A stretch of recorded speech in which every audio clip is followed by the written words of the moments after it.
Hello, and thank you for joining me. My name is Erica Battle, and of course, this is my channel. So, today, with this being one of my very first videos, I would like to share with you how I became an educator. So, it's really not a traditional story. I didn't want to be an educator. I always say it's like education found me. So, I want you to stay tuned and join me on this journey.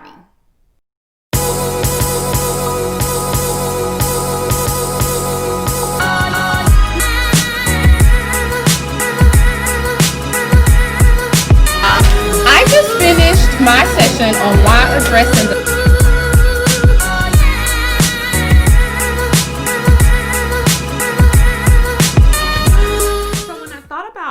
doing a YouTube channel and just, pouring into educators and even some parents who may just kind of click onto my channel, I had to think about, I have to tell you guys my story, right? I have to tell you even why I'm an educator, how I fell into education, so you can understand my passion, right?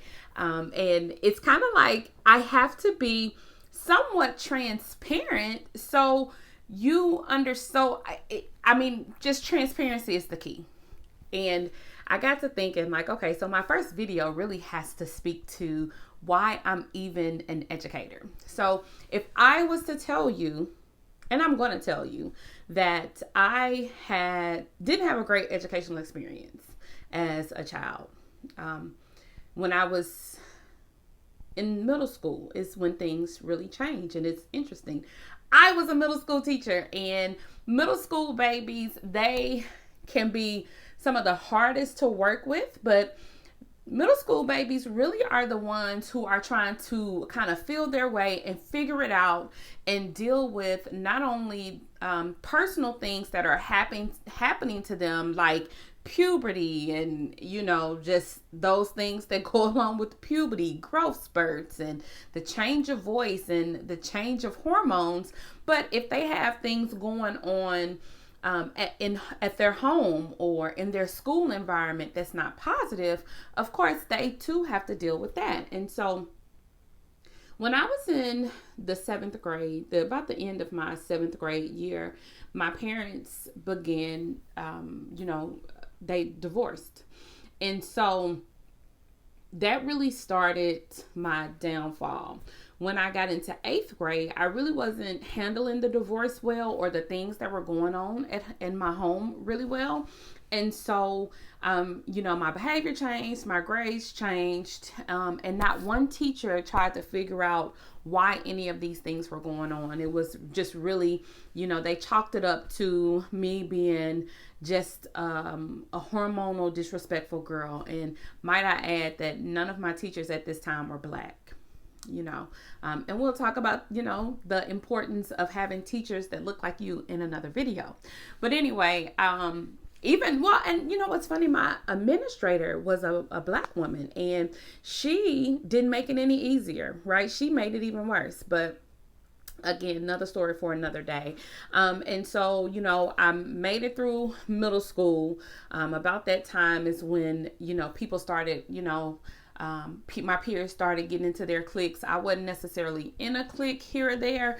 I had friends, but I can't necessarily say that I was really in a clique type of group. And then when I got to high school, it just went from bad to worse, right?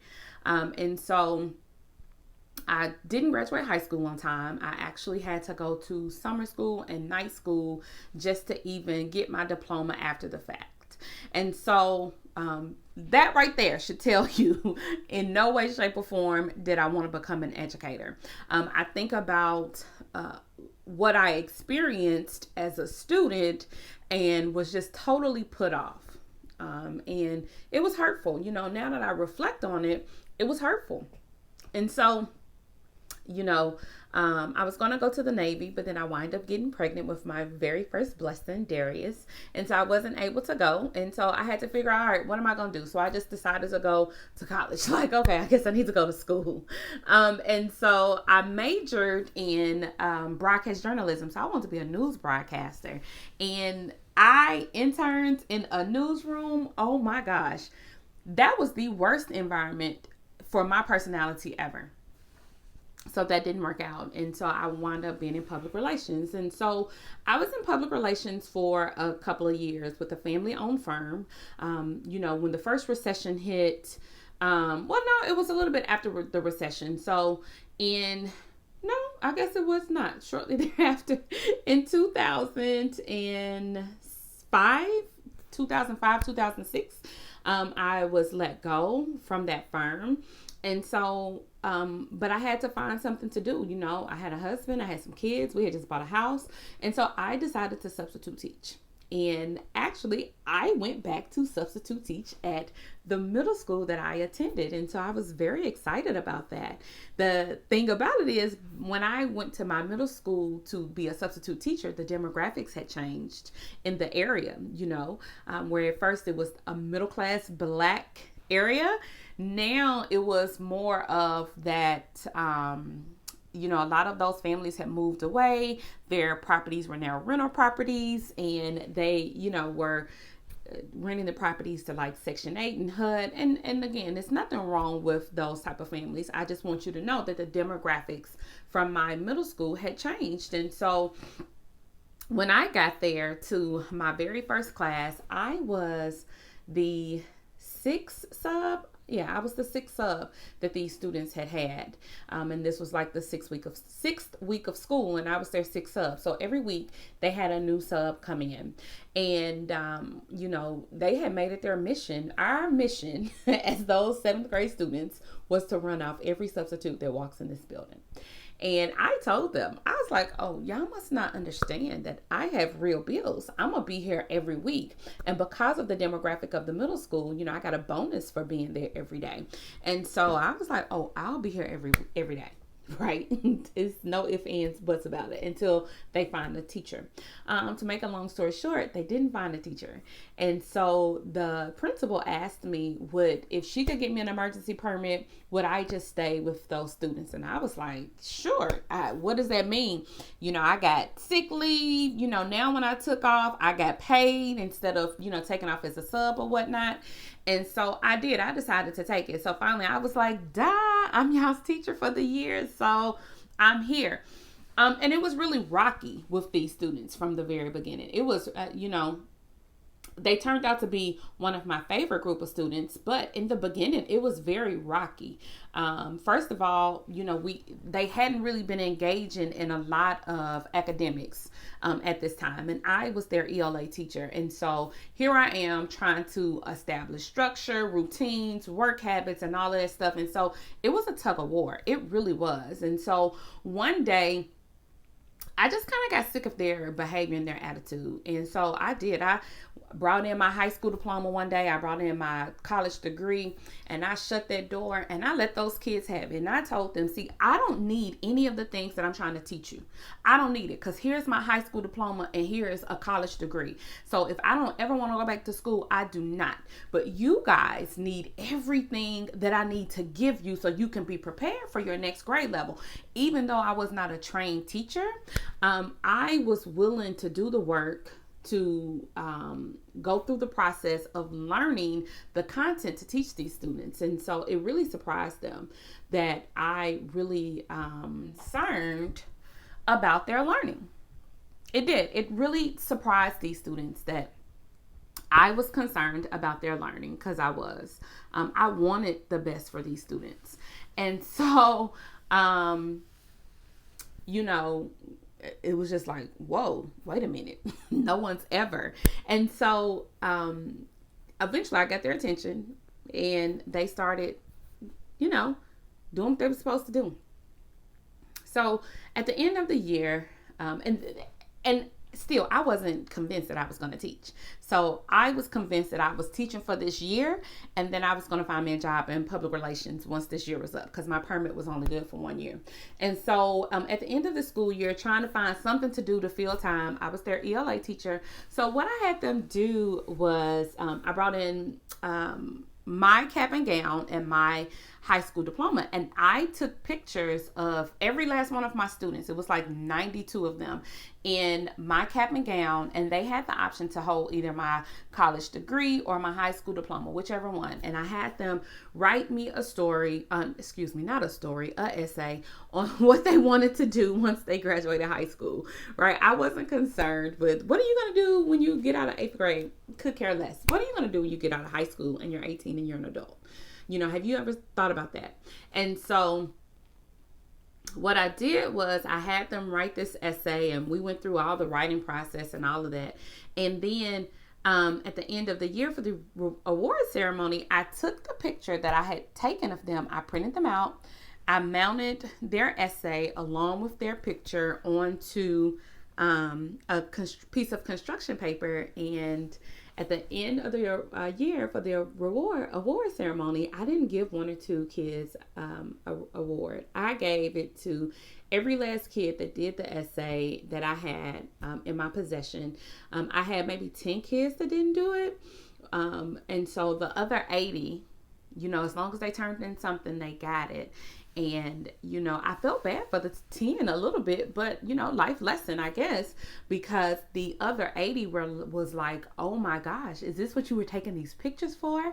And they just were like, you really loved us. Like, you cared about us. And, they were crying. I was crying. I made them take an oath of success and all of those things. And that sealed it for me. Right? Because those students just needed someone to believe in them and someone to hold them to expectations, even when other people, spoke negative things into their life. And that sealed it for me. It made me remember what I didn't receive when I was their age in middle school and what I really needed. And so, that is how I became an educator. Second career educator. Had no plans on continuing in the field. I just knew I was going to be an educator for that year, and that I was going to go back to public relations that I loved and meeting people. And God had other plans. He wanted me to remain here in education. So I remained in the traditional setting till 2017. So I was in a classroom either as a instructional coach or as a teacher from 2006 to 2017. In 2017, I transitioned to a full-time educational consultant. And basically what that means is I now work with schools and school districts in various areas, from social emotional learning, helping them create a strategic plan to implement social emotional learning, to those high impact instructional practices that have an effect. I work with literacy teams on helping them improve literacy instruction. I'm also an author of a book titled Who Are You? A Guide to Help Adolescents Navigate Through These Social and Emotional Issues of Life. And this is a kind of like a workbook that can be purchased to use inside the classroom or even at home, because I have a workbook specifically for adolescents, but then I also have a facilitator's workbook that goes along with it.